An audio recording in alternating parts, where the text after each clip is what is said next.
Assalamualaikum warahmatullahi wabarakatuh.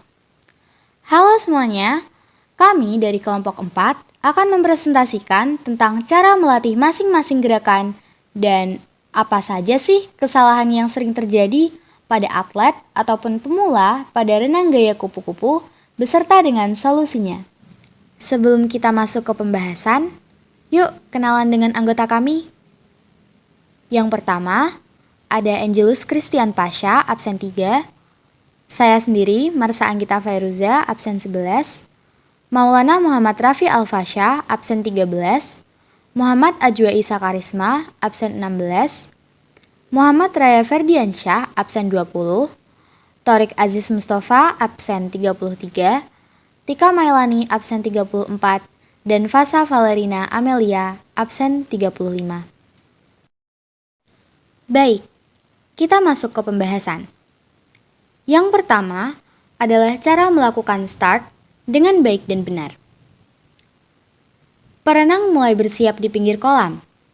Tubuh membungkuk sehingga kepala menghadap ke bawah. Tangannya memegang balok start dan kaki sedikit ditekuk. Satu kaki berada di belakang dan satu agak dimajukan ke depan hingga menyentuh tangan. Aba-aba pertama, perenang melakukan ancang-ancang. Aba-aba kedua, perenang terjun ke dalam kolam. Dan pada saat hal tersebut dilakukan, kaki berperan sebagai penumpu. Kemudian, adalah gerakan tungkai. Seperti pada gambar, terlihat bahwa gerakan ini dilakukan dengan cara kaki seperti melakukan gerakan cambukan berulang dari atas ke bawah. Gerakan ini dilakukan 2 kali untuk 1 putaran lengan gaya kupu-kupu. Gerakan cambukan ternyata merupakan gerakan recovery loh, yang seperti sudah dijelaskan tadi, kaki mencambuk hingga ke atas permukaan air. Sedangkan cambukan kaki ke bawah dilakukan dengan cara melentingkan pinggang, lutut diluruskan, dan kedua kaki mencambuk cepat ke bawah. Gerakan ini ditentukan oleh seberapa lentur sendi pada pergelangan kaki dan lutut kita. Dan otot tungkai berperan sebagai alat penggerak utama agar tubuh dapat terus maju ke depan. Kita lanjutkan pada gerakan lengan. Pada gerakan ini, praktiknya adalah merentangkan kedua tangan di depan tubuh. Posisinya adalah tangan harus lebar bahu, siku ditekuk, dan lebih tinggi dibandingkan tangan. Gerakkan tangan ke bawah, kemudian putar keluar hingga di depan tubuh terbentuk huruf Y.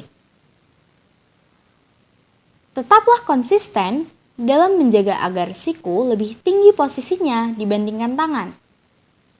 Kemudian, putar tangan ke atas dan ke belakang. Usahakan pinggul tidak turun agar tubuh tetap dekat dengan air. Gerakan tangan pada renang gaya kupu-kupu saat ditarik keluar dari permukaan air.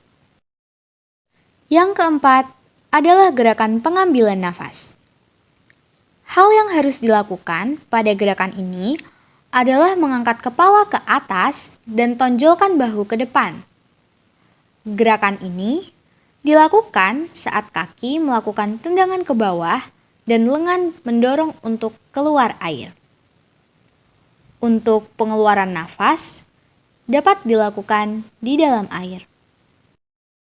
Gerakan yang kelima adalah posisi tubuh. Cara melakukannya adalah dengan posisi dagu berada di permukaan air. Ketika kepala di dalam air, maka pinggul akan terangkat ke atas. Sebaliknya, apabila kepala di permukaan air, maka pinggul akan turun ke bawah dan pada posisi ini, dada menghadap ke permukaan air.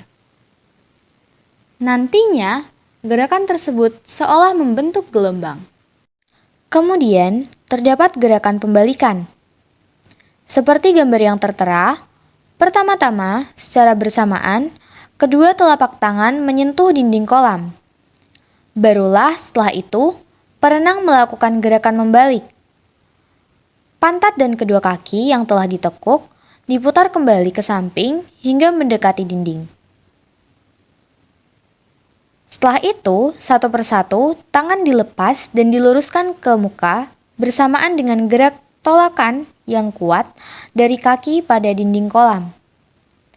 Akibat dari gerakan tersebut, tubuh dapat meluncur ke depan.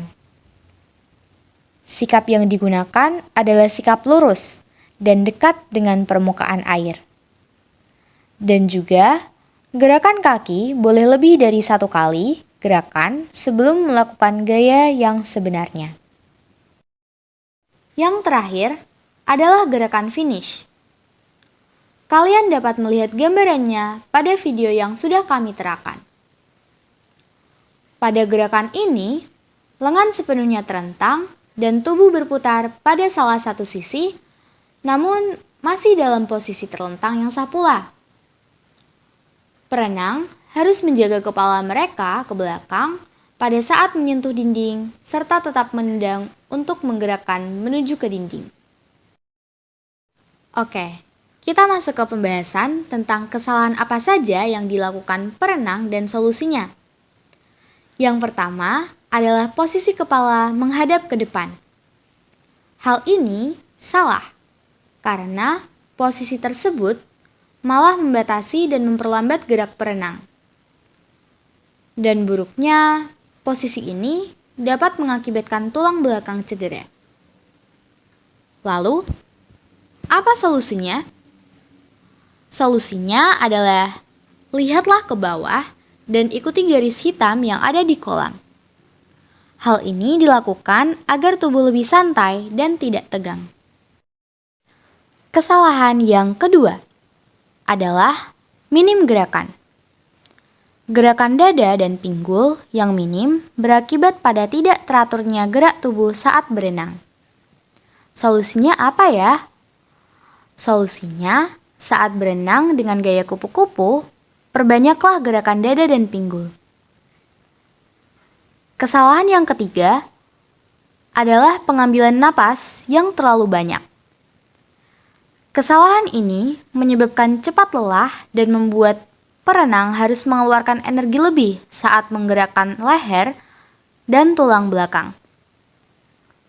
Apakah ada solusi untuk kesalahan ini? Tentu ada.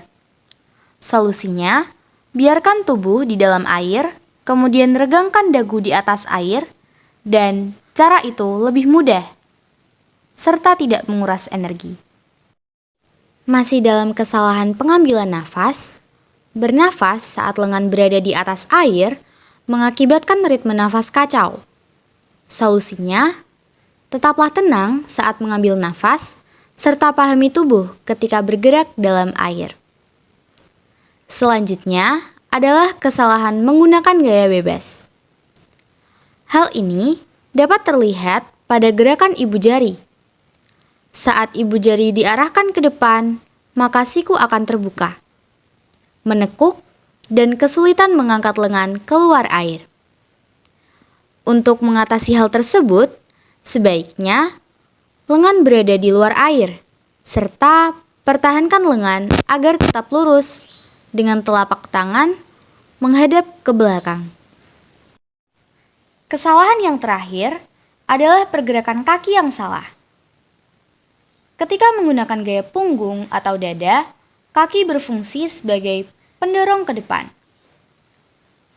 Lain halnya pada gaya kupu-kupu. Pada gaya ini, tubuh bertindak layaknya baling-baling. Pergerakan menekuk lutut dan mendorong secara berlebihan dapat menguras energi. Solusinya adalah buat tendangan kecil di dalam air dan pastikan kaki bergerak keluar dan juga hasilkan cipratan air di sekitarnya. Baik, sekian dari kelompok kami. Semoga bermanfaat. Wassalamualaikum warahmatullahi wabarakatuh. Sampai jumpa semuanya.